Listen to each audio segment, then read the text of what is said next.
হ্যাঁ, hello everyone, আসসালামু আলাইকুম। ঈদ মোবারক। সবাই কেমন আছেন? আশা করি ভালো আছেন। আজকে আমি ঈদের আয়োজন করছি। আজকে আমি ঈদের মধ্যে যা আয়োজন করছি তা আপনার সাথে দেখাবো। আজকে আমি আয়োজন করছি রোস্ট রান্না করব। টক দই আনতে ভুলে গেছি, তাই আজকে আমি টক দইয়ের জন্য দুধটা বানিয়ে নিলাম লেবু দিয়ে। ফার্স্টে আমি ডিমগুলো একটু ভেজে নিচ্ছি। ডিমগুলো আমি ডিমের কোরমা তৈরি করবো আজকে। ভেজে নিয়ে পেঁয়াজ মরিচ ভেজে নিয়ে ডিমগুলো একটু কোরমা করে নিচ্ছি। এই তারপর আমার ডিমটা হয়ে গেছে। এখন আমি রোস্টের জন্য চিকেনগুলো ভেজে নিচ্ছি।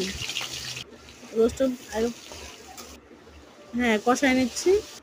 কষানোর পরে বাদাম বাটা, কিশমিশ বাটা, পেঁয়াজ বাটা এগুলো সব আগে আমি ব্লেন্ড করে নিয়েছি। ব্লেন্ড করে আমি মশলাগুলোকে রোস্টের মশলা দিয়ে এগুলো কষাই নিয়ে আবার একটু দুধ দিয়ে ভালো করে গুনে নিচ্ছি। এই তো আমার রোস্টটা কষাই নিচ্ছে দুধ দিয়ে। এখন আমি নামিয়ে ফেলবো। বাস হয়ে গেল আমার রোস্ট।